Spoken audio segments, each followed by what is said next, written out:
माझी मुलगी 3 वर्षाची आहे आता आणि सोन्याचे वाढते रेट पाहता माझे घरचे मोठे मागे लागलेत, की तिला तिच्या लग्नासाठी आत्ताच सोनं करून ठेव.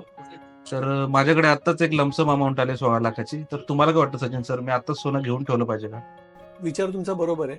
आता सध्या सोन्याचा साधारण 80,000 रुपयाचा भाव चालू आहे आणि जर तुम्ही पूर्वीपासून बघत आलात तर सोन्याच्या किमती वाढतातच आहे. त्यामुळे तुमच्या घरातल्यांचं किंवा जुन्या पिढीचं जाणकारांचं म्हणणं असंच आहे की मुलीच्या लग्नासाठी सोनं लागणार आहे तर सोनं घेऊनच ठेव.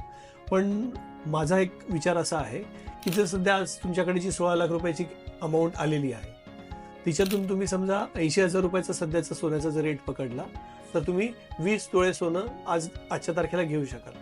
तर सर्वात पहिले तर तुम्हाला ते 20 तोळे सोनं ठेवायसाठी लॉकर बँकेचं घ्यायला लागेल, त्या लॉकरचं भाडं द्यायला लागेल. ठीक आहे. आणि जर आपण सोन्याचं व्हॅल्युएशन चेक केलं मागच्या 20-25 वर्षाचा डेटा जरी चेक केला तर सोन्याने जो आपल्याला परतावा दिलेला आहे किंवा सोन्याची जी किमतीमध्ये वाढ झाली आहे ती साधारण 9% झाली आहे.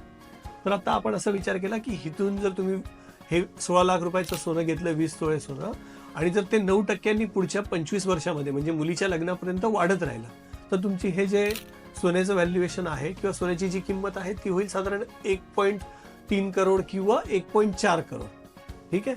आणि हेच जर 16 लाख रुपये जे आज तुमच्याकडे अवेलेबल आहेत इझिली इन्व्हेस्ट करायसाठी, तेच पैसे जर तुम्ही म्युच्युअल फंडमध्ये टाकले आणि म्युच्युअल फंडमध्ये तुम्हाला मार्केटनी 12%चा जरी परतावा दिला तर 25 वर्षांनी ज्यावेळेस तुम्ही त्या म्युच्युअल फंडच्या इन्व्हेस्टमेंटकडे बघाल तर तुमची जी व्हॅल्युएशन झालं असेल 12%चा परतावा जर आपण पकडला तर ते असेल साधारण 2.25 करोड, 2.75 किंवा 7 करोड पर्यंत असेल.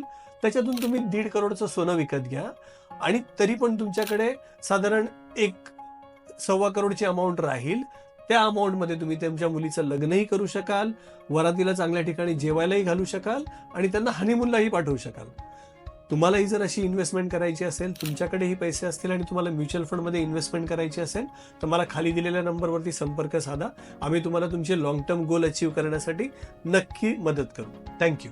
Disclaimer. Mutual funds are subject to market risk. Please read the offer document carefully.